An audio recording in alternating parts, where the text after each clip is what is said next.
Dios les bendiga a todas las personas que nos están escuchando. Recordemos que estamos en nuestra serie Justicia. Estamos hablando de la justicia desde distintas perspectivas.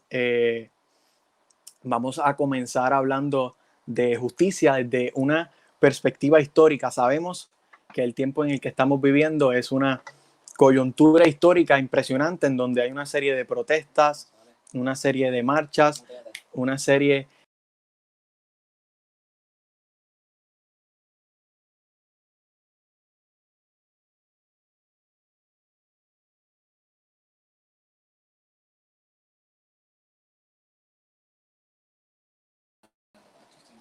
Disculpen los inconvenientes, fue un momento rápido.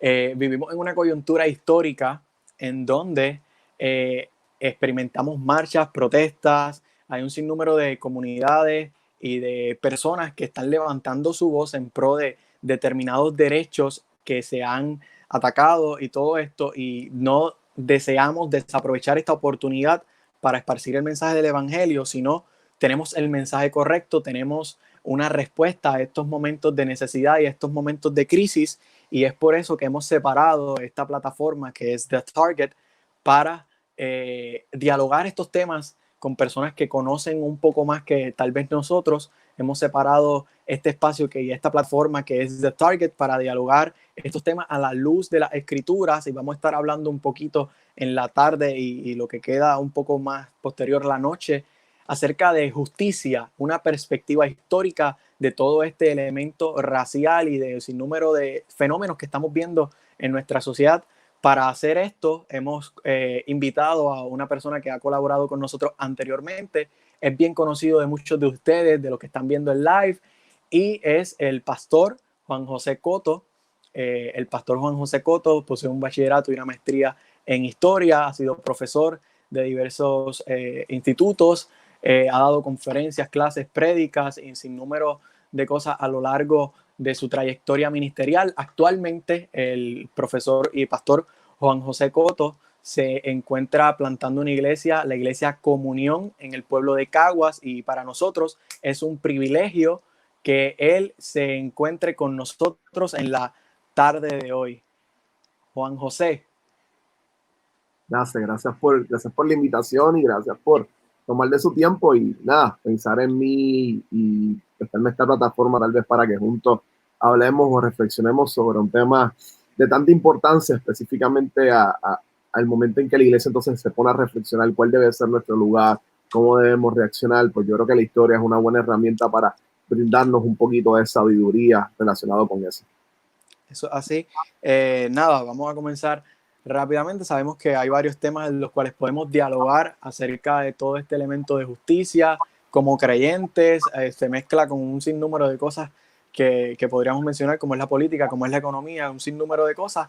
Pero primeramente, si te fuera a preguntar algo en los términos más básicos, ¿qué podrías decirme acerca de lo que es la justicia, visto desde los lentes cristianos y de una persona que es un historiador, la justicia? Muy bien. Oye, la pregunta, a pesar de uno tratar de ser un poco básico, es sumamente amplia, ¿no? La justicia como término desde la fe cristiana. Tiene la implicación de que todo esté en forma correcta y que las relaciones económicas, sociales, políticas, estén ordenadas para reflejar el carácter de Dios. En última instancia es eso, es que la sociedad de alguna manera modele el carácter de Dios, un carácter de justicia, de rectitud, donde no existe explotación, donde no exista discriminación, sino que se refleje el carácter de amor del Señor. Así que a grosso modo, tal vez de una manera simple, para no entrar en terminologías o en definiciones teológicas, yo apuntaría más o menos a justicia como esa manifestación concreta de lo que en la Biblia se llama el shalom o paz, que es la implicación de que todas las relaciones, la relación con Dios, la relación unos con otros, la relación con la sociedad, se encuentre de tal manera que pueda reflejar el carácter de un Dios amoroso.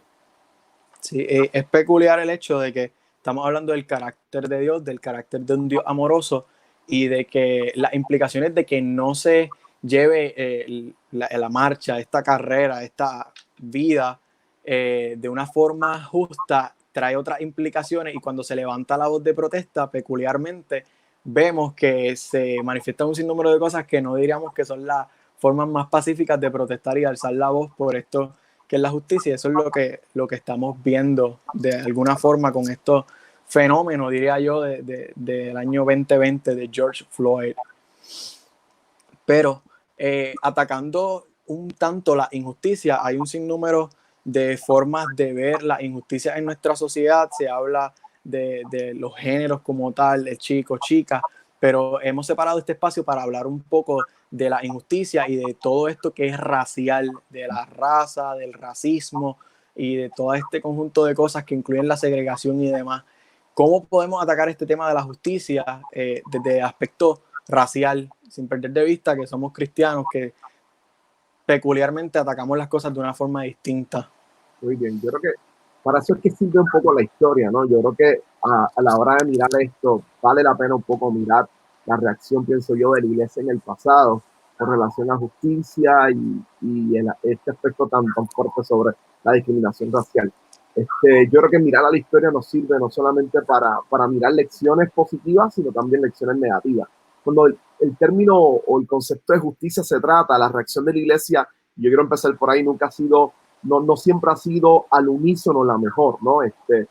De la misma manera tenemos que reconocer que en ciertos momentos de la historia la iglesia ha actuado con injusticia, en otros ha actuado con justicia. El caso específicamente de Puerto Rico o del Caribe es significativo específicamente con Bartolomé de las Casas, ¿no?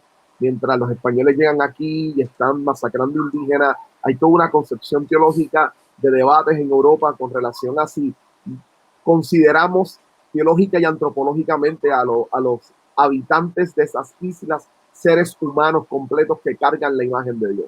Y esto se desarrolló como un debate teológico, y para este debate teológico lo que buscaba era justificar toda una empresa de explotación y de dominio sobre las nuevas propiedades de España y de las otras naciones o imperios coloniales. Y ahí entonces empezamos a mirar cómo la iglesia, de alguna manera, en ese caso, gran parte de la iglesia, justificaba el hecho de la explotación y la masacre en masa, casi genocidio de las comunidades indígenas del Caribe, planteándose la idea de que no eran considerados seres humanos.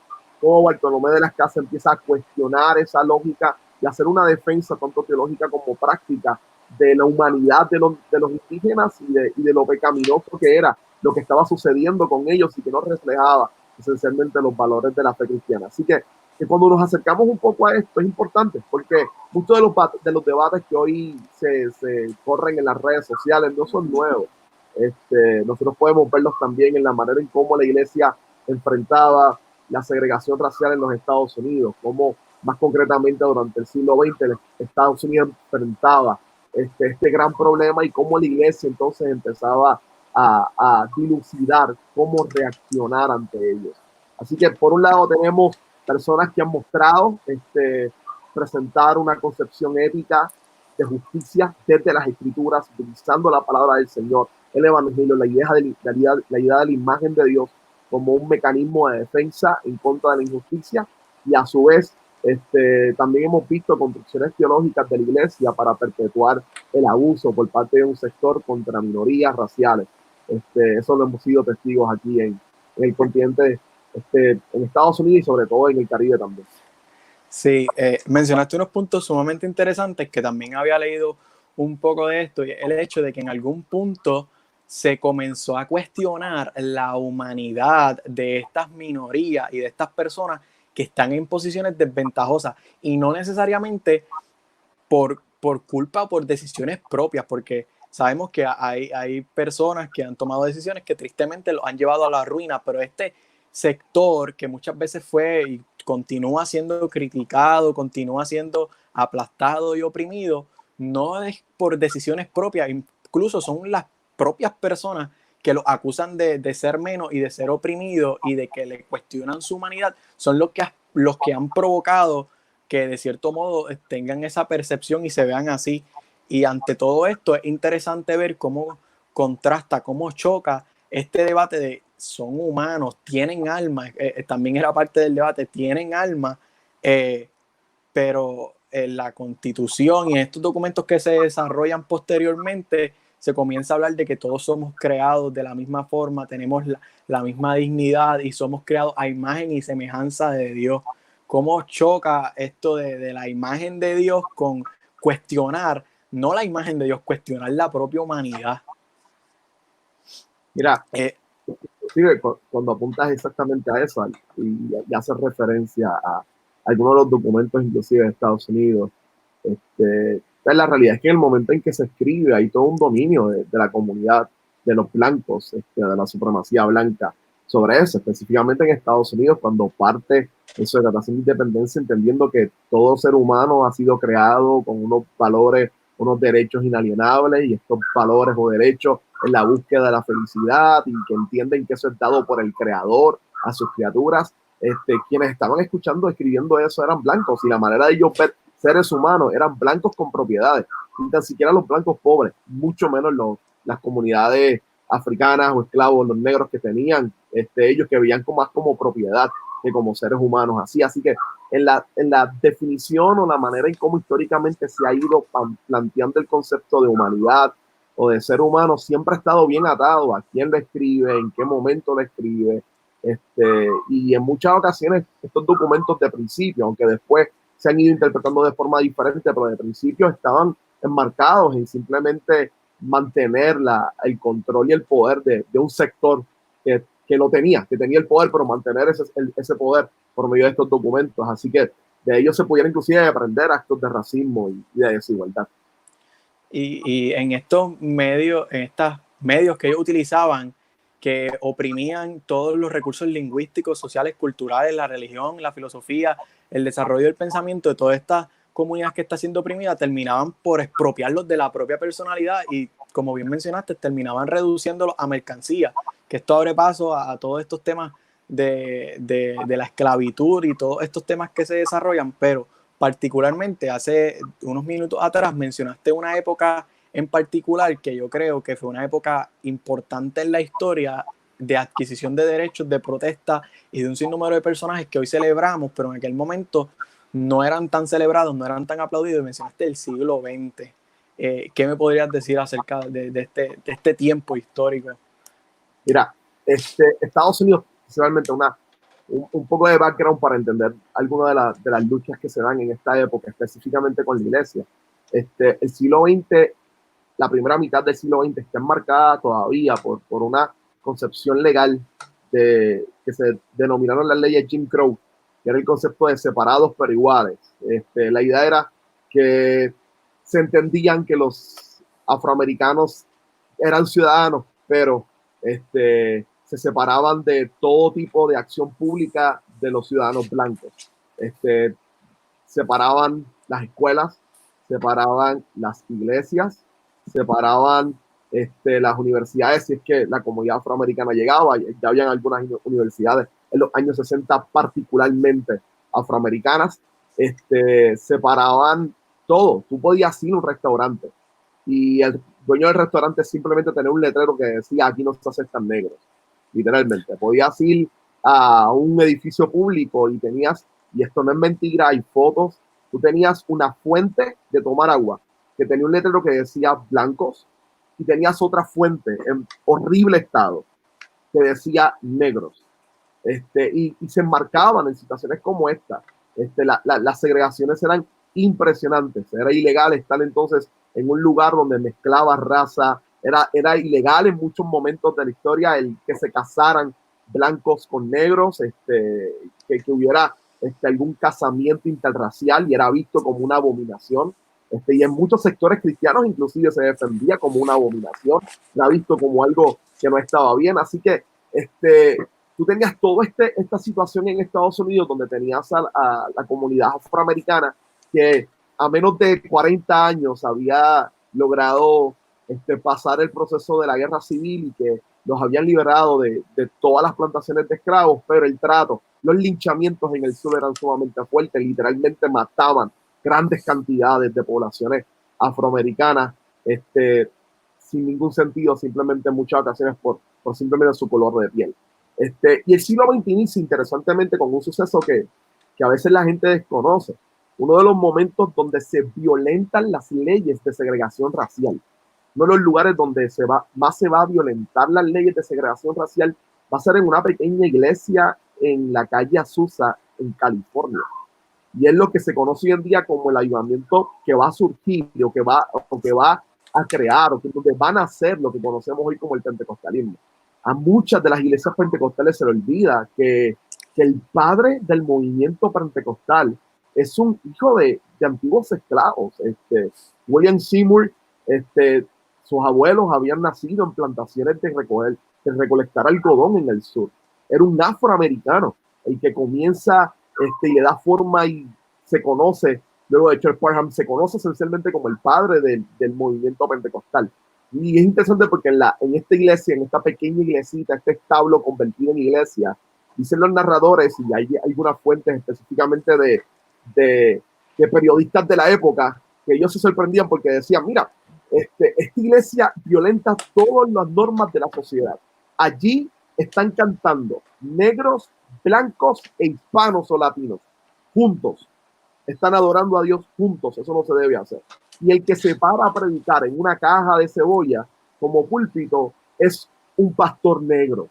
Y la prensa estaba sumamente callada y molesta con este acto. Dicho sea de paso, eso hacía que la prensa todo el tiempo estuviera cerca, pendiente a ver qué sucedía en Azusa. Uno de los comentarios preciosos de William Seymour cuando lo entrevistaban es que Seymour decía, el Espíritu Santo ha logrado que la barrera de color se caiga y ya no nos vemos como blancos y negros, sino que todos nos vemos como aquellos que tienen la sangre de Cristo.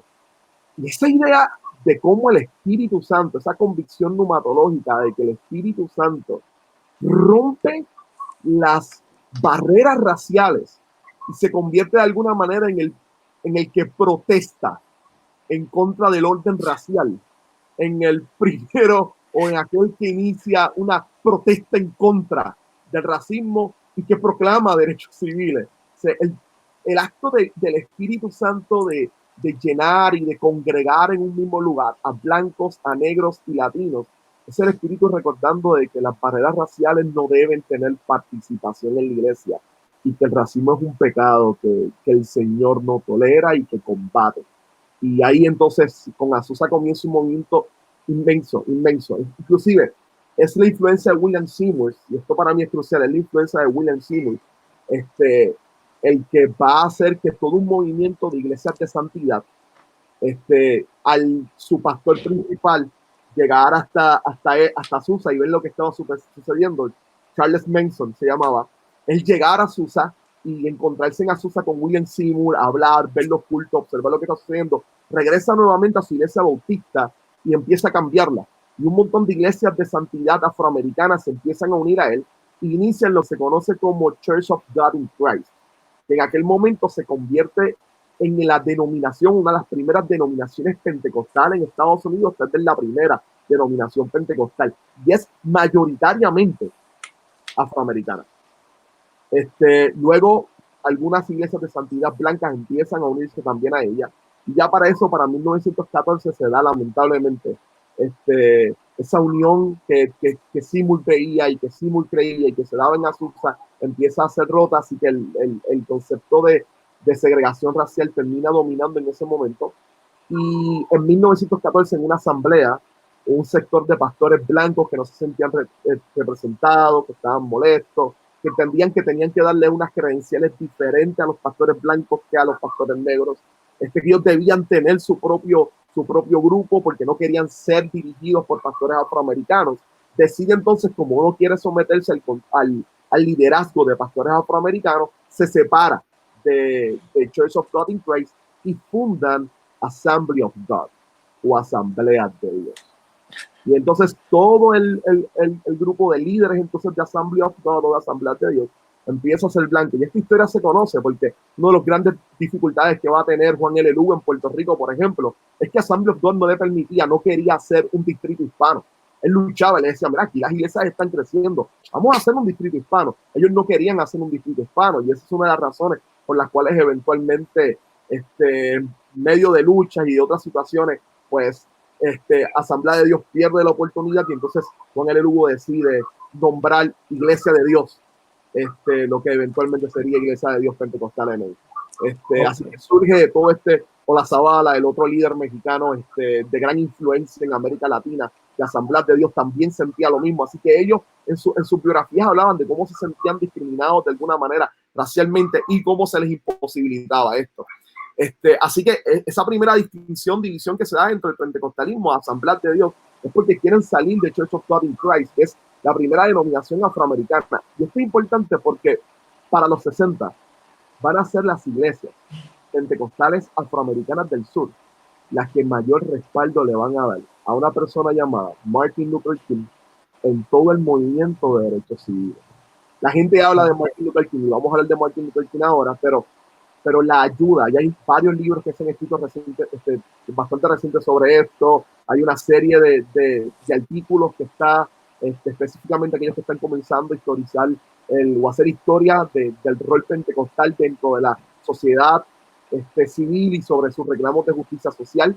Están empezando a mirar cada vez más la influencia de los pastores y ministros pentecostales en la lucha de derechos civiles. Incluso el último sermón de Martin Luther King antes de morir, Memphis, lo dio un gran sermón de Top of the Mountain, en la cima de la montaña. Ese gran discurso, ese gran sermón, fue una predicación, y lo dio en una gran iglesia sumamente famosa del Church of God in Christ, la iglesia pentecostal afroamericana. Hay un libro excelente que trata sobre cuando él llega a Memphis, cómo en las marchas y en la lucha de derechos civiles quienes van formando a las personas de alguna manera son pastores pentecostales, que entendían que por la herencia pentecostal el Espíritu Santo no reconocía barreras raciales, y que era inherente de la fe cristiana responder en contra de eso.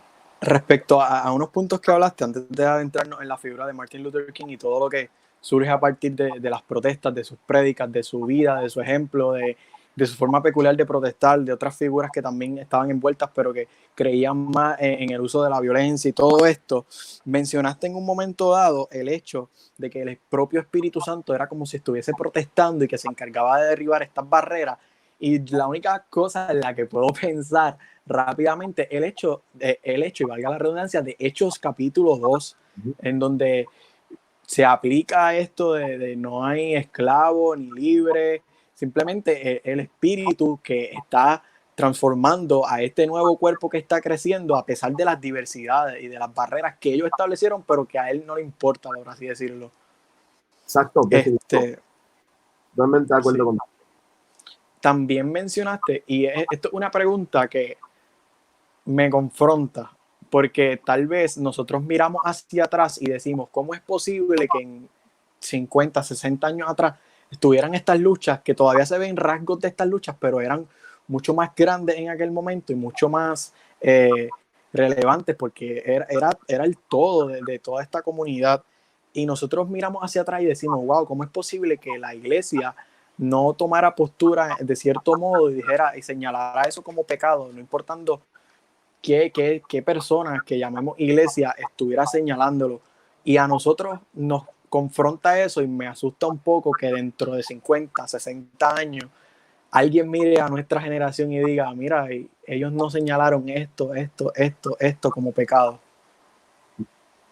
Mira, lo voy a hacer un poquito más, me voy a arriesgar. Y yo sé que lo que voy a decir ahora tal vez a algunos les duele un poco, pero me voy a arriesgar un instante. Y es tan fuerte, puede ser tan fuerte, eso que tú dices, que aquí a 60 años nos miren y nos digan, no hicimos lo que debíamos hacer o no procuramos hacer X o Y.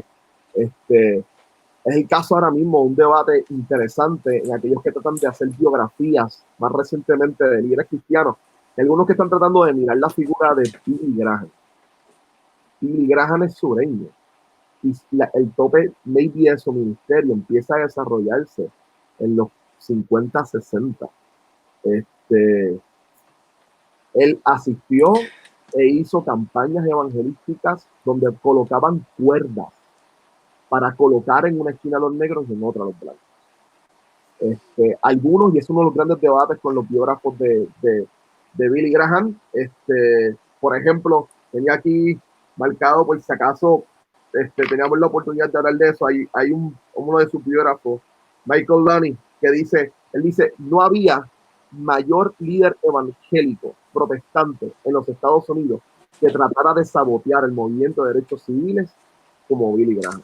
Tienes a otros que dicen lo contrario, que dicen, no, no, él fue el gran defensor de los movimientos de derechos civiles y se necesitaba de su posición para poder llegar a lo que se logró. Pero una de las incógnitas siempre está número uno. Él siempre hablaba, eso sí, él siempre hablaba de la reconciliación racial y de asumir esto. Pero el problema, y esta ha sido una de las críticas que le han hecho a él, era cuán activo era genuinamente en procurar la desintegración de toda la estructura de segregación racial que existía de manera sistémica e institucional en el sur de los Estados Unidos. Y como algunos de sus actos lo que hicieron fue validarla. Incluso él invita a Martin Luther King a Nueva York en una gran actividad que él da y se llena completamente. Se da cuenta de la influencia electrificante que tiene la figura de Martin Luther King en todo Estados Unidos y en los sectores evangélicos, principalmente en el norte. Y de uno de varios diálogos, él siente un poco, se resiente ante las decisiones que Martin Luther King está tomando de hacer marchas, de que comiencen las protestas. Y el comité de preparación para esa gran marcha que culmina en Washington, D.C., frente al monumento Lincoln, donde Martin Luther King es que da el gran discurso de I Have a Dream. Para esa marcha, el comité había invitado a Billy Graham para que predicara. Y él negó. Wow. Él no quiso. Él no quería involucrarse en este tipo de lucha. Y ese ha sido uno de los momentos más oscuros en la vida y en el ministerio de Billy Graham. Incluso algunos preguntan si eso afectaría un poco el legado de este gran predicador. O sea, siempre pasar moralidad sobre el pasado siempre es problemático. Yo creo que simplemente él es el gran evangelista del siglo XX y tal vez uno de los mejores predicadores en masa de todos los tiempos. No se niega su gran capacidad, su centralidad en el evangelio, pero es la incapacidad algunas veces de tomar el evangelio y no meramente verlo como una seguridad para una salvación y ver la salvación como algo extraterreno, sino o fuera de la tierra, sino ver el evangelio y todas sus implicaciones.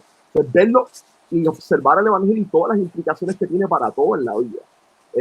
Así que sí, o sea, cuando nosotros miramos hacia atrás, hay muchos espacios con denominaciones súper importantes, Southern Baptist, presbiterianos, estos sectores metodistas también, y como muchas denominaciones históricas, asambleas de Dios también, como muchas denominaciones históricas, simple y llanamente estaban a favor de los segregacionistas, como muchas de ellas guardaban gente del Ku Klux Klan o eran parte, miembros de ellos del Ku Klux Klan, como de alguna manera mantenían todo el sistema de control blanco en el sur y en Estados Unidos. Así que a veces la historia nos duele cuando la miramos, que nos muestra elementos que no nos gustan, y por eso de otro lado también hay gente que simplemente decide asumir el rol histórico que tal vez les toca, reflexionar el evangelio desde a la luz de lo que está sucediendo y simplemente mostrar una claridad del evangelio.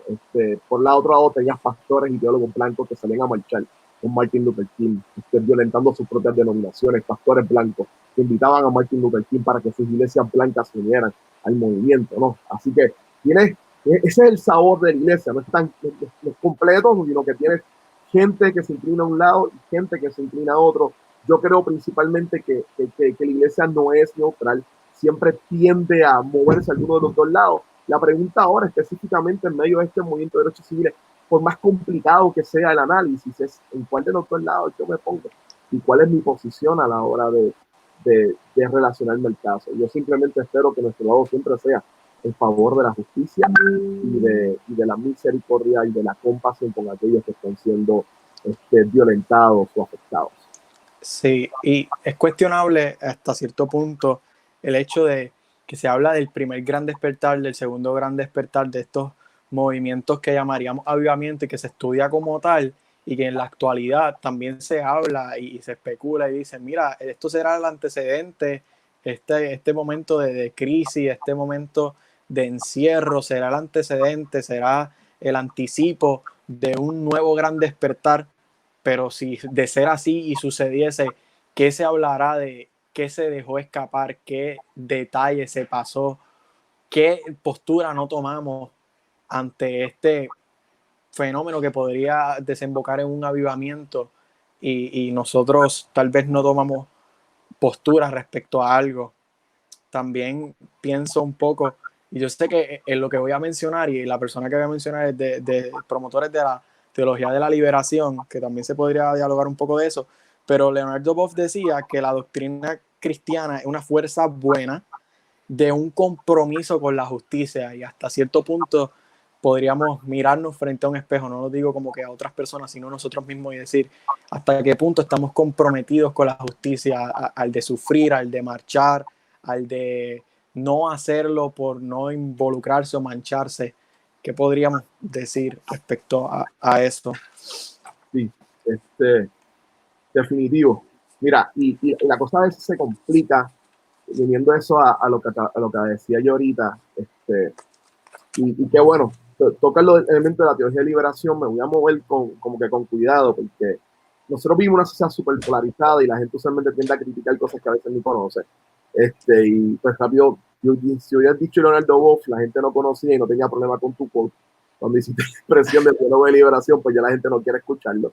Y es porque realmente hay toda una narrativa recientemente con relación a las marchas entre derecha o izquierda, que a veces da risa, ¿no? Porque cuando uno mira lo que en Estados Unidos se llama izquierda, en Latinoamérica deberíamos reírnos, porque no es izquierda de verdad, pero partiendo de esa premisa es interesante porque me recordaba lo que te contaba ahorita, una de las presiones más grandes que tuvo Billy Graham, y hay que reconocérsela, de que en algunos casos la logró enfrentar, es que a Billy Graham le decían comunista en el sur.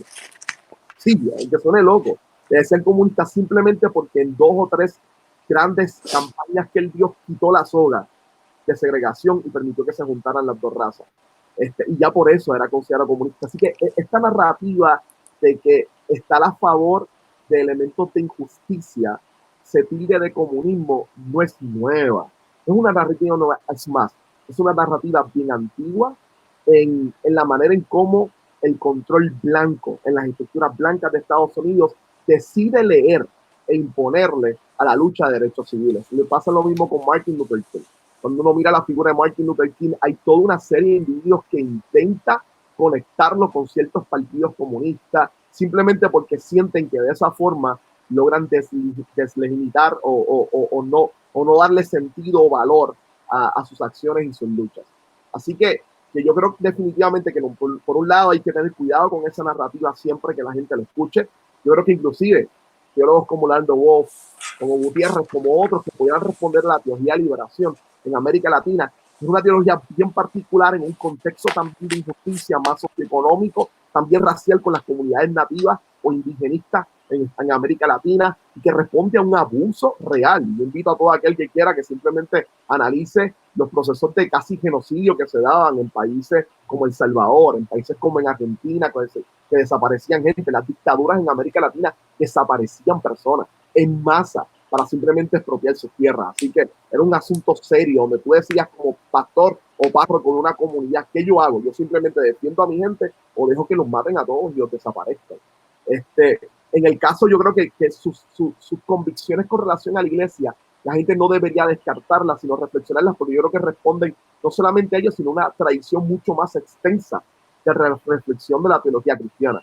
Una reflexión mucho más extensa, donde por siglos vienen teólogos ya reflexionando sobre el rol social de la iglesia. William Wilberforce en Inglaterra, con relación a su reflexión, su libro que está traducido en español como Cristianismo Real, y todas sus aportaciones en días de cómo este muchacho utiliza su convicción cristiana para decir en Inglaterra, el tráfico de esclavos que nosotros tenemos montado aquí está en contra de las escrituras y del valor de la palabra del Señor. Como algunas comunidades inglesas también se unen al reclamo de él y empiezan a luchar en contra de este tráfico de esclavos, incluyendo a su pastor, que antiguamente había sido un traficante de esclavos y que es el escritor de The Amazing Grace. Tú tienes muchos teólogos que están pensando específicamente mucho antes de Boff, mucho antes de los sucesos del 60. Tú tienes 2 figuras que creo que son fundamentales en la idea de cómo se piensa el rol de la iglesia ante una crasa discriminación racial. Y es el caso de 2 individuos, entre muchos, como Dietrich Bonhoeffer y Karl Barth, específicamente en la Alemania nazi. cuando están acabando con las comunidades judías. Por darte un ejemplo, Barth hace un escrito, ya le comentaba, Karl Barth, este teólogo reformado, él utilizaba su teología reformada, que cree en un pacto de gracia, como se llama, para decir que el pacto de gracia obligaba a la iglesia a estar en favor de Israel, por lo tanto estar en favor de los judíos. La iglesia tenía que estar en favor de ellos, así que él comienza todo su movimiento de clandestinaje y de movimientos de iglesia para ayudar a la comunidad judía. Bonhoeffer asume su rol desde las escrituras para entonces literalmente empezar un tráfico, sacar judíos de Alemania para que puedan escapar de este proceso institucional de masacre simplemente por una raza. Así que tenemos una serie de pensadores previos que están apuntando a que la iglesia en la historia tiene un rol fundamental de posicionarse en el lado de los necesitados. En esta parte con Jürgen Moltmann, hay una cita siempre en su libro El Día Crucificado que a mí me gusta, y es que él dice, mira, la iglesia no es imparcial, la iglesia no es imparcial, la iglesia es parcial, siempre va a asumir una posición. Ahora, su posición debe estar del lado de los que no tienen libertad y son oprimidos, del lado de los que están en necesidad y son de alguna manera afectados.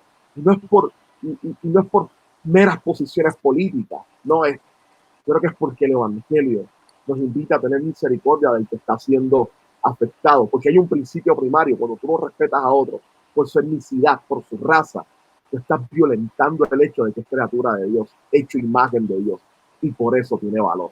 Y cuando yo, creyente, no me interesa lo que está sucediendo, o simplemente patrocino eso, yo no he entendido claramente el principio fundamental de que la humanidad es hecha imagen de Dios y por lo tanto merece respeto y merece validación. Así que la iglesia siempre debe estar del lado y en contra de aquellos que no han apreciado y no reconocen el hecho de la imagen de Dios en el ser humano. Es interesante el hecho de que has mencionado distintas figuras que ganaron gran relevancia dentro de nuestros círculos cristianos y dentro de los aspectos y los círculos sociales, porque se involucraron, porque no fueron imparciales, porque tomaron una postura y porque estaban con la Biblia en la mano, pero del lado de las personas oprimidas y pobres, practicando, viviendo, modelando el Evangelio.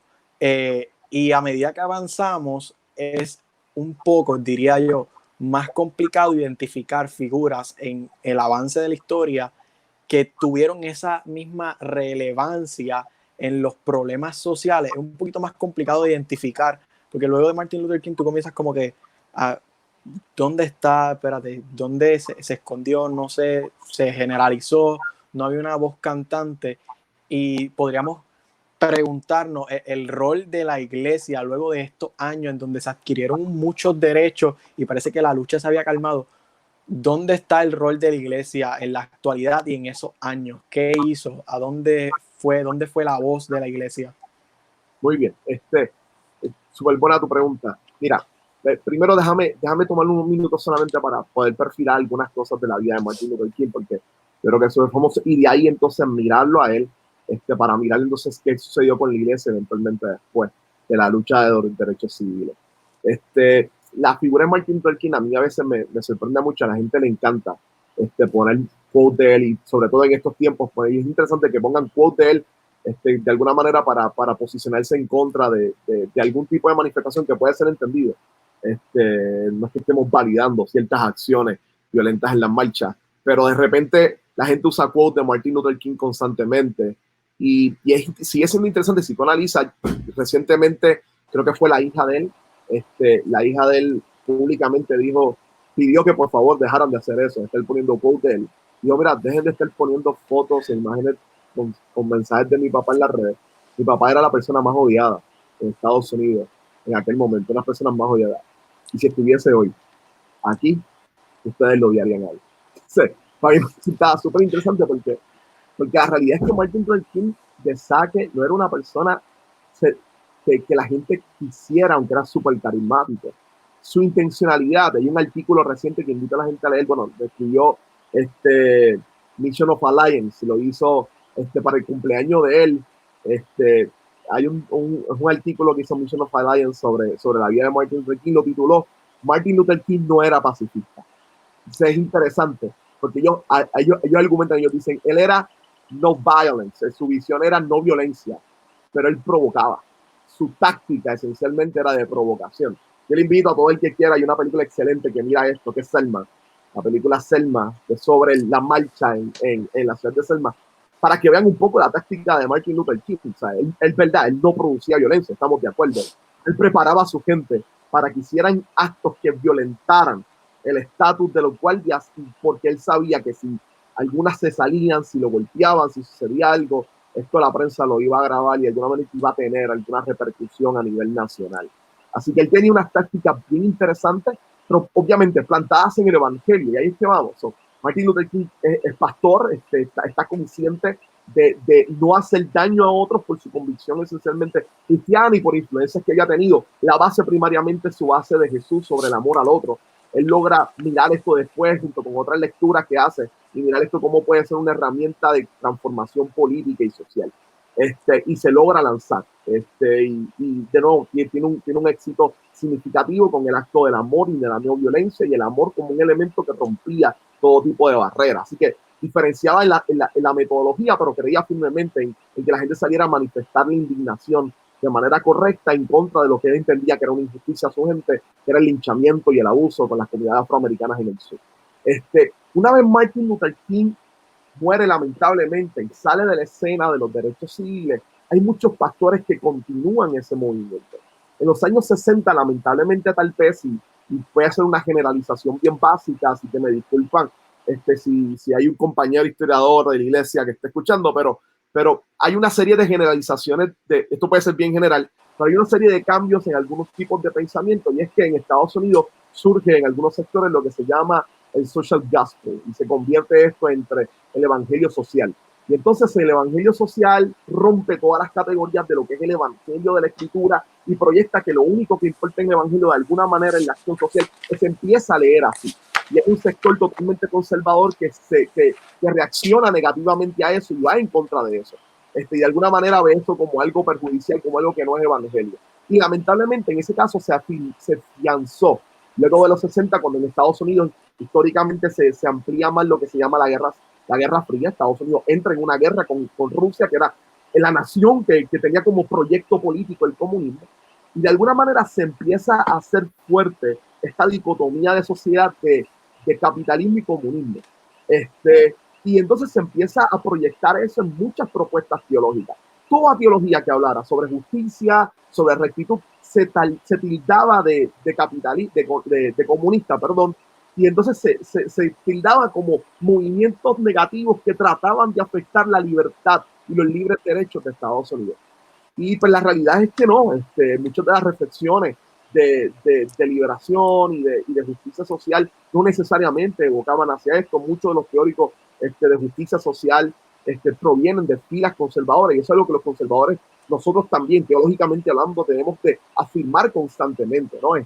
No es el sector meramente progresista el que habla de justicia social. Yo creo que es el sector conservador cristiano que cree firmemente en que Dios se ha revelado a través de Jesucristo, quien murió en la cruz del Calvario por nuestros pecados, que resucitó de entre los muertos venciendo la muerte, y que con su acto de resurrección demostró que el poder del imperio opresor, que era Roma, no tenía poder contra él ni contra el plan de Dios. Somos los creyentes que creemos firmemente en la resurrección, los que tenemos base teológica y bíblica para levantar nuestra voz en contra de la protesta.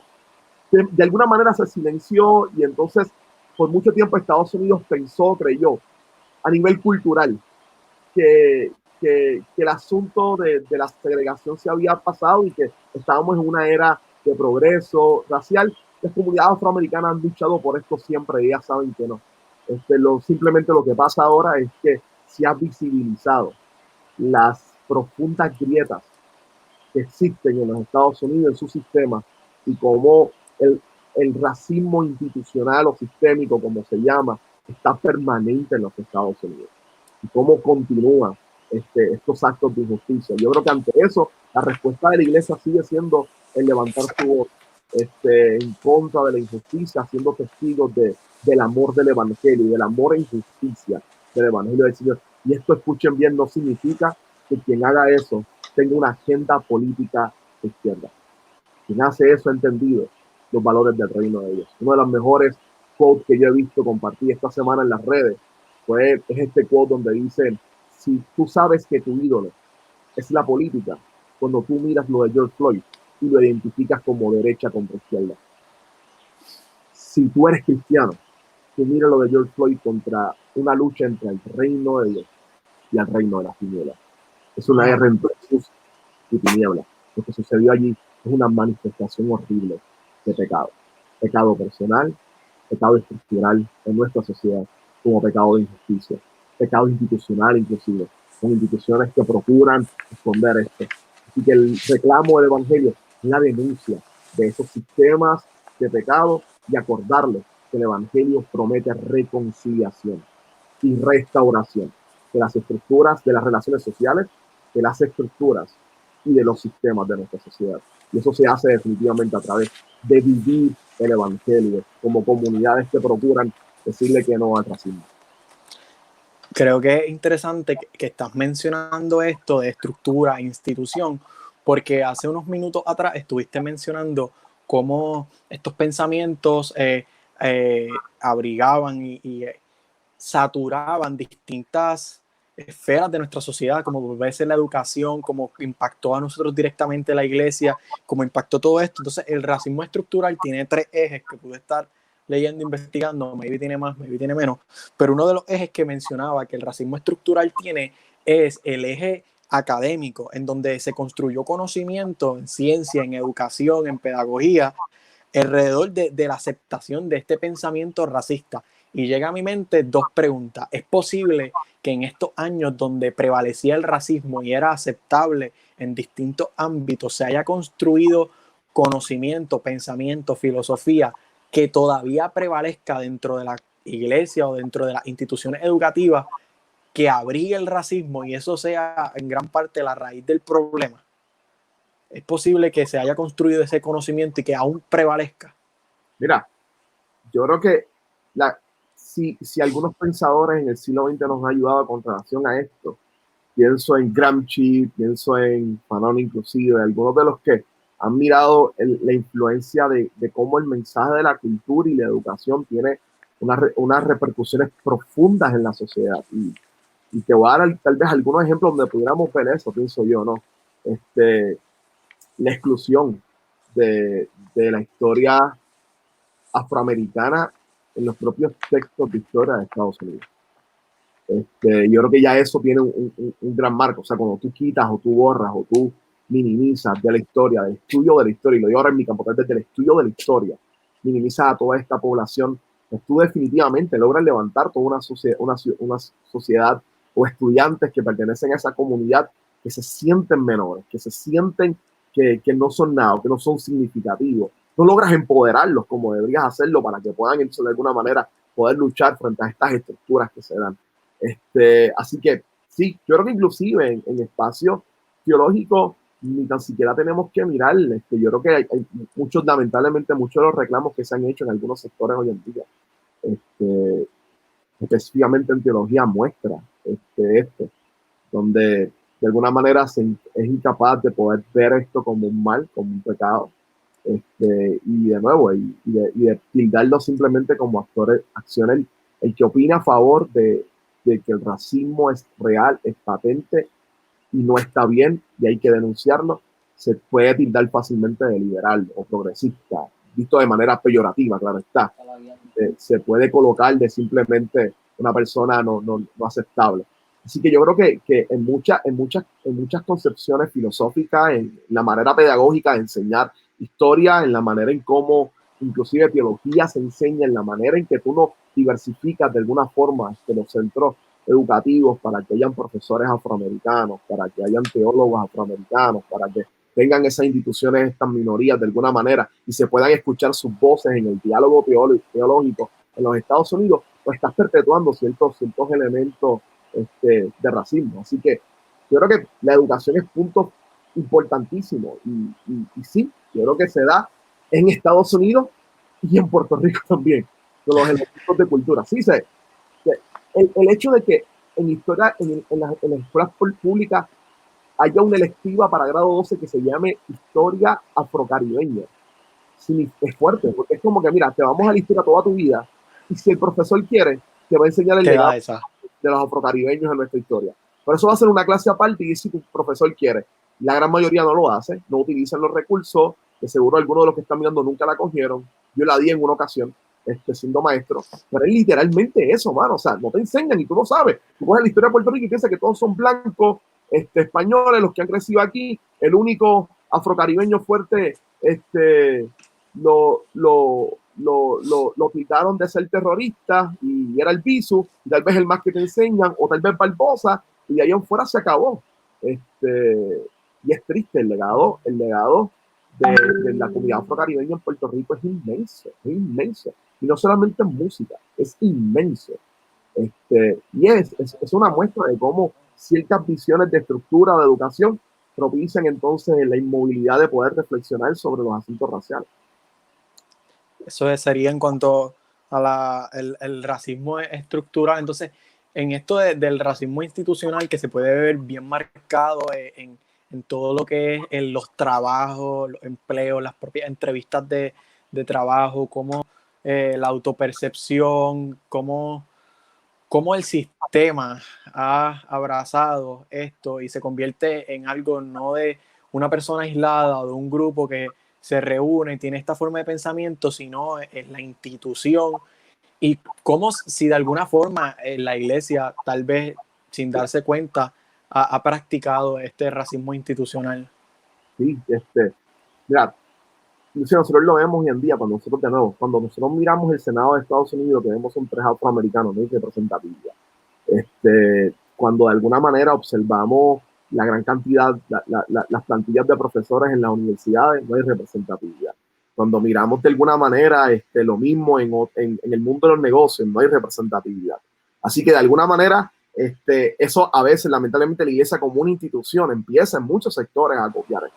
Claro, no estoy hablando tal vez de todos, pero recuerdo, hay un excelente pastor que invito a todos los que están ahí, que nos están mirando, yo invito de alguna manera hay un sermón que yo subí en mis redes sociales de Charlie Dates, y no solamente ese sermón, sino Charlie Dates ha sido bien enfático en apuntar, hay un sermón de él, lo pueden buscar por YouTube después, genial, donde él dice que la hora de mayor segregación, el día y la hora de mayor segregación racial en los Estados Unidos son los domingos a las 11 de la mañana,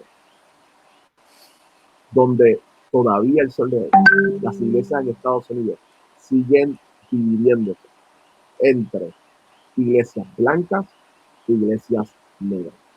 Si eso no es racismo institucional, no hay otra manera de definirlo.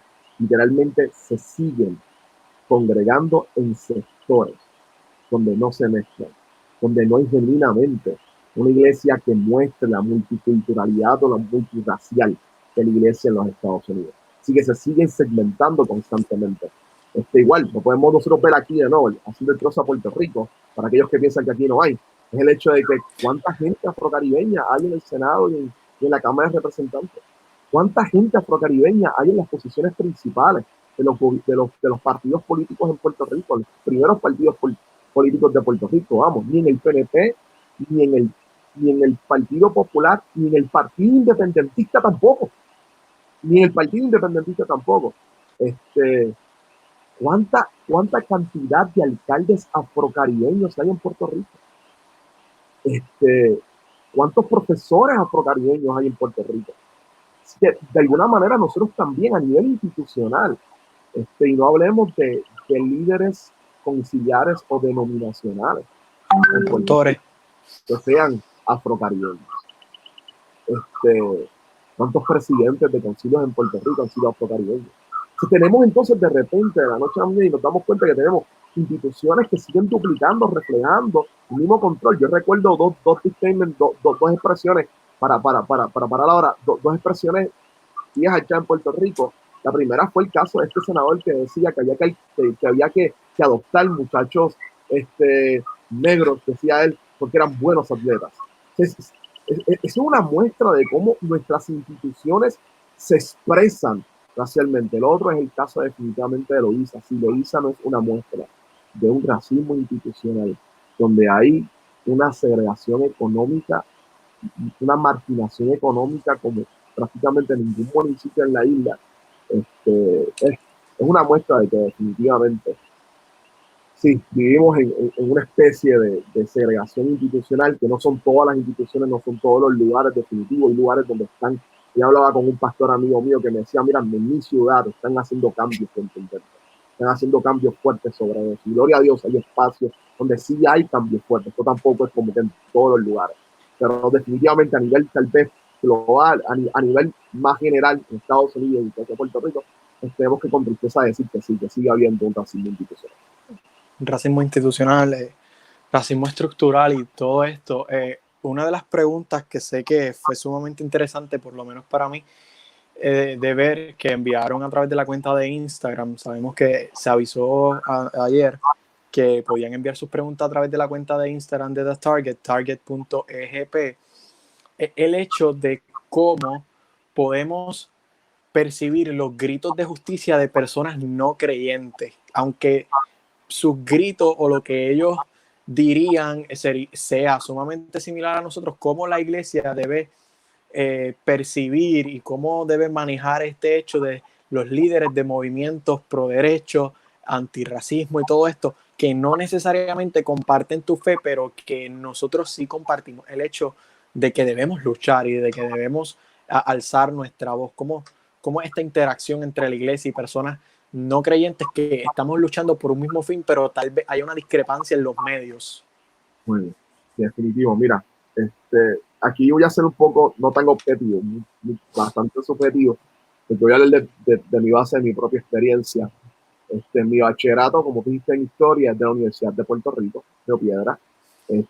Muchos de mis buenos amigos son ahora mismo líderes sindicales, fueron líderes de organizaciones de izquierda en la Universidad de Puerto Rico.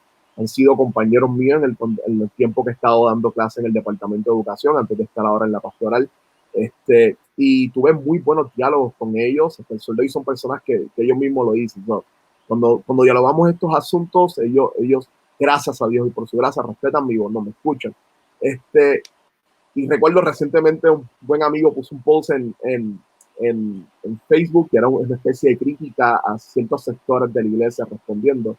Y yo le escribí en su cuenta y le dije, hey, yo soy protestante, tú lo sabes, yo no estoy de acuerdo con lo que ellos están haciendo. Así que la iglesia entera no es así. Y él no es cristiano, pertenece a una organización de izquierda, yo lo aprecio mucho. Y antes que cualquier otra persona pudiera empezar a cuestionarme, a tirarme o a burlarse, él dijo, no, tranquilo, yo te conozco y yo te respeto. Yo creo que nosotros podemos dialogar con ellos. Yo creo que los casos de justicia que se dan, los casos de los movimientos de justicia, hay mucho en lo cual nosotros podemos colaborar y ayudar. Yo creo que la iglesia inclusive no debería aislarse de ellos, sino entrar en diálogos con ellos, partiendo sus puntos, tampoco entendiendo su objetivo. Podemos entrar simplemente y plantear de saque que nuestra metodología es diferente, pero que compartimos su indignación, su ira y su molestia en estos casos. El hecho de poder compartirla con ellos, pero proponer métodos diferentes, puede hacer que las manifestaciones sean distintas. Vamos, nosotros nos quedamos en nuestras casas y de repente prendemos la televisión y entonces empezamos a criticar cómo culminan las protestas. Sí, pero ¿por qué no estuvimos al principio entonces en la organización de ellas? ¿O por qué no hicimos una nosotros? ¿O por qué nuestros jóvenes que tienen contacto con muchos de estos muchachos no le plantean visiones diferentes del evangelio? O sea, en la medida en que la iglesia simplemente no proponga su visión diferente de hacer sociedad, en la medida en que escondamos el mensaje del evangelio y su práctica con valores del reino de justicia, en la medida en que eso no sea un estandarte nuestro para vivir, lamentablemente de alguna manera, podemos caer en simplemente criticar y no aportar. Te dejo el mejor ejemplo, tal vez de esto, aunque muchos estén en contra, yo sé que totalmente divide políticamente en Puerto Rico, fue la lucha por la salida de la Marina en Vieques. Muchos de los líderes primarios venían del sector evangélico en Puerto Rico. Incluso uno de ellos era representante de una de las organizaciones pentecostales principales de este país, Ultra Estrada, Mission Boy. Y el movimiento pentecostal estaba presente en ellos. Y desde el principio, su acción fue no violenta. Y lograron uno de los grandes éxitos de movilidad social en Puerto Rico. Fue ese. Entonces, ellos lograron hacerlo porque tuvieron unos líderes que plantearon, mira, nosotros tenemos unas convicciones cristianas y aquí es que van. Y creemos que esto puede ser emulado y practicado. tuvieron éxito. Vamos. Entonces, las nuevas generaciones simplemente lo que deben hacer es eso, es cómo nuestra capacidad del evangelio, no solamente desde marcha, sino desde las bases de las iglesias, cómo desde nuestras bases dialogamos y tenemos diálogos sobre racismo, cómo desde nuestras iglesias, en nuestros diálogos de jóvenes y escuelas de jóvenes tenemos asuntos sobre racismo, cómo empezamos cómo los pastores asumen responsabilidad y empiezan desde el evangelio a enseñar a sus muchachos sobre racismo, sobre injusticia, y no esperan a que sean profesores universitarios con convicciones políticas y sociales diferentes a las que tal vez postura la fe cristiana, quienes le enseñan a sus muchachos sobre justicia social y sobre marginación y sobre exclusión y sobre racismo. Cómo nosotros desde la iglesia convertimos en esto en algo importante donde educamos, donde le mostramos a nuestra gente cómo el evangelio también aborda estos temas. No podemos callarnos. El silencio no es la alternativa. Debemos enseñar desde las bases de la iglesia a nuestra gente, procurando, número uno, tener ciudadanos responsables que reflexionen sobre sus propios pecados de racismo y de exclusión y que a su vez puedan ser entes de cambio en los métodos de protesta o de presión para que las cosas cambien en nuestro país. Así que yo creo que con la proclamación de la palabra y la enseñanza de la palabra en sociedad, traer nuevamente el evangelio a la discusión, ya con eso empezamos a cambiar y a hacer cosas grandes. El evangelio tomando todo, la esfera artística y todo. Ya estamos en los minutos finales, pero deseo pasar una de las preguntas que han puesto en los comentarios. Dice, en Puerto Rico sabemos que existe el racismo, pero creo que lo más marcado es el clasismo y el privilegio del mismo. Nosotros como cristianos estamos al tanto de eso, cómo teológicamente y pragmáticamente se puede trabajar. Ya estamos en la etapa final de nuestro live, pero hay dos preguntas que deseamos pasar. Si surgen más en el proceso, pues intentaremos tocarla lo más rápido posible, ya que el tiempo ha avanzado. Déjame contestar eso rápido. Yo cambiaría pragmático por práctico, no es lo mismo. Práctico tiene que cosas concretas podemos hacer. Sí, yo creo que con todo y con eso, el asunto con el racismo existe, lo que pasa es que se invisibiliza en Puerto Rico. Así que no es como que, mira, sí existe, pero claro, yo creo que hay mucho clasismo en el sector de diferencia económica. El vez utilizar esta vieja categoría de clases a veces también es problemático, pero sí, hay desigualdad socioeconómica en el país, definitivo. Y esta noción del privilegio del mismo, de un sistema que apunta a sí mismo, también lo hay. Yo creo que como creyentes sí estamos al tanto de esto, aunque de alguna manera no queremos ser fuertes en nuestra voz con relación a esto. Por ejemplo, yo creo que en María todo el mundo se dio cuenta que aquí hay unas grandes desigualdades sociales. ¿Cómo teológicamente y prácticamente se puede trabajar para esto? Mira, yo creo que parte del acto no solamente de denuncia, sino de educación de nuestras propias comunidades, de la solidaridad de nuestras comunidades con esas comunidades marginadas económicamente. Yo creo que el pentecostalismo y muchos sectores de las iglesias evangélicas en Puerto Rico son fieles en ser testigos del evangelio, en ser testigos de actuar concretamente ayudando, solidarizándose con el necesitado, entrando a los residenciales, procurando transformar las vidas de estos muchachos para que el sistema que está dañando a nuestro país como la drogadicción venga al piso. Yo creo que las iglesias están haciendo un buen labor, lo que pasa es que yo creo que hay que visibilizarlas y al mismo tiempo continuar este proceso continuo de luchar contra estas grandes barreras socioeconómicas y mostrar qué el evangelio tiene que decir a eso. Yo creo que la base está en una educación que le diga a la gente cómo el evangelio denuncia esto y en cómo las iglesias se organizan. En la medida en que viven fielmente el evangelio, ayudan en que ese evangelio restaura todas las cosas y las coloca todo en buen lugar delante del Señor. Y eso los implica hacer actos de justicia en sus comunidades. Muy bien. Hay una otra pregunta que hicieron en el live y dice, ¿existen en la Junta Ejecutiva Eclesiástica racismo?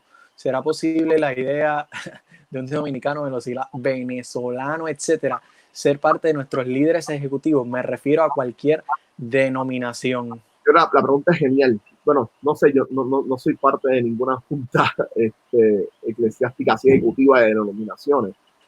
Pero la pregunta es fuerte, es un reto gigantesco, ¿no? Yo creo que en medio de uno de esos elementos de exclusión que hay en nuestra sociedad contra la comunidad dominicana, etcétera, no sé, yo a veces pienso que tal vez no, o sí, Lo importante es que maybe tal vez a algunas personas no les agrade eso y ahí está el problema. Yo creo que sí, todavía hay mucho de exclusión y de menosprecio en la comunidad dominicana.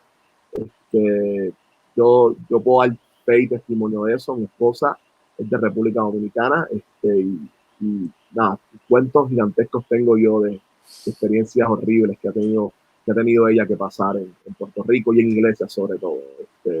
Desde que llega a una iglesia sepan que es dominicana y le pregunten si tiene papeles, hasta que frente a ella dan chistes y pormenoricen el rol de la comunidad dominicana. Así que sí, en iglesias todavía yo creo que hay ese acto contra la comunidad dominicana. Ahora, no sé si a nivel de estructura, lo más probable sí, pero no conozco ningún caso, gracias a Dios. Es un asunto en gran medida de probabilidades, que la balanza se inclina que sí, claro está, porque es un problema complicado para identificar y si en algún punto de la historia fue complicado para identificar como pecado, ya llamándolo pecado se hace complicado a la persona, a la institución, al líder, a la persona que está en posición, identificar en su vida que ese es su pecado. Sí. Nada, Nada, pero ya... parte de cuándo fue el último sermón que te escuchaste donde te dijeran que el racismo es pecado. Tal vez nunca has escuchado uno. Ahí, partiendo de ahí ya, pensás que hay un gran problema. Sí. Ya en el punto final de nuestro video en vivo, agradecemos que hayas estado con nosotros, que hayas podido comunicar todo este conocimiento a la vista de una perspectiva histórica, desde racismo institucional, racismo estructural, esta trayectoria histórica de este siglo XX hasta ahora, las figuras que se levantaron, los mensajes y todo esto. Pero una última cosa, si tienes algún tipo de recurso, material, libro que desees recomendar para que las personas que están escuchando y que van a escuchar esto más adelante, si desean adquirir algún tipo de ese contenido, puedan hacerlo. Mira, wow, sí, yo creo que para aquel que quiera entrar en esto, lamentablemente la gran mayoría son en inglés, tú puedes hacer un research rápido con relación de nuevo, les decía, hay un gran libro sobre el que le interesa el rol de las comunidades pentecostales afroamericanas en la lucha de derechos civiles en Estados Unidos. Hay un libro que se escribe exactamente sobre eso. Usted puede buscarlo, googlear y ponerlo así, el rol de Church of God in Christ en el movimiento de derechos civiles, en el Civil Rights Movement, y te va a aparecer automáticamente este libro que es súper reciente, del lugar de las comunidades afroamericanas. Hay un libro inclusive que también pueden googlearlo, se me fue el nombre ahora, pero estaba leyéndolo estos días, sobre también el rol del pentecostalismo en medio de todos estos movimientos. Hay un libro interesante que se escribió para aquel que quiera saber un poco de lo que está sucediendo ahora, no en los 60, sino lo que está sucediendo ahora. Hay un libro que se publicó que se llama Taking Sight, Tomando Lugar. Taking Sight, y es un libro interesante para leerlo, no es que uno esté a favor, pero para leerlo. Es sobre los testimonios de las personas que marcharon y que estuvieron en el primer brote de Black Lives Matter, o lo que fue el prototipo de Black Lives Matter después de la muerte en el 2015, de la muerte del tipo en Ferguson. Y todas las marchas que se dieron debido a este asesinato del muchacho en Ferguson, y cómo entonces las personas que estuvieron en esas marchas, es interesante porque son un grupo de personas con visiones distintas, hay cristianos entre ellos, pero visiones distintas, pensando y replanteándose por qué en algunos momentos las marchas se salieron de control, etcétera. Y es simplemente testimonio de personas que piensan diferente, hablando sobre el proceso y sobre el racismo en los Estados Unidos. Así que es un excelente libro. Se llama Taking Sight. Así que pueden chequearlo y le pueden dar un poco de contexto para entender por qué están sucediendo algunas cosas ahora mismo. Y entonces mirar algún otro libro de justicia social y fe cristiana que se les pueda ayudar cómo el cristianismo entonces apunta hacia estos temas. Mi amigo Jules Martínez estaba por ahí ahorita, prontamente va a escribir, esperamos, sobre esto, así que cuando él escriba y publique, ese será el primer libro que yo les pediré que lean. Así que saludos a mi pana. Gracias por tu tiempo. Antes de culminar, quiero decir que todas las personas que están viendo pueden buscar al pastor Juan José Coto en sus redes sociales, si no pueden buscar también la iglesia que él está fungiendo como plantador de esa iglesia, Iglesia Comunión en Facebook, también en Instagram. Y antes de finalizar, pastor, un último consejo, algo final, una frase, algo que desees dejar claro a la audiencia antes de finalizar. Mira, yo creo que es sencillo. Karl Barth decía en una ocasión, ante el mundo destruido, empiezan a hacer grandes cambios cuando nuestras manos se juntan para orar. Yo creo que iniciar un proceso de oración siempre es importante. En la oración de cada uno de los que me están escuchando, pídanle al Señor que Dios aclare y sensibilice su corazón y ayude a discernir todas las noticias que escuchen. Y en medio de eso, procure con diligencia reflexionar ante el dolor de los demás. Y más que ser empáticos, seamos solidarios en compasión, en el sentido de que compasión es acompañar al que está sufriendo. Y en medio de esto, hagamos nuestro grano de arena, oremos y reflexionemos como comunidad, porque puede ser que también tengamos la marca de esos pecados en nosotros y luchemos porque el Evangelio nos dé luz en medio de las tinieblas y su gracia transforme nuestras vidas al carácter de Cristo. Pastor, muchísimas gracias por esta magistral clase / diálogo, conversación acerca de este tema tan relevante, tan importante en la actualidad. A todas las personas que nos están escuchando y que en algún momento nos irán a escuchar, les recordamos que esta serie continúa, vamos a escuchar distintas perspectivas. El próximo episodio de Justicia va a ser una nueva perspectiva, vamos a tener un nuevo recurso el próximo sábado. Los próximos días se estará publicando en nuestra red social The Target, en Instagram y en Facebook, el tema que se estará tratando y la persona que nos estará acompañando para tocar este tema. Una vez más, Pastor, te agradecemos que estés con nosotros. Una vez más, repito, pueden buscar Iglesia Comunión en Facebook, pueden buscar a Pastor Juan José Coto de igual forma en sus redes sociales. Nuestra red social Instagram, target.egp, pueden enviar sus preguntas que tengan acerca de este diálogo o futuros diálogos a través de nuestras redes sociales. Nosotros vamos a proteger su identidad, pero también sería bueno que las tuviéramos de la mano para así plantearlas en futuras conversaciones y poder contestarlas. Una vez más, gracias y esperamos poder conectarnos el próximo sábado. Gracias, Pastor. Bien, gracias. Bien.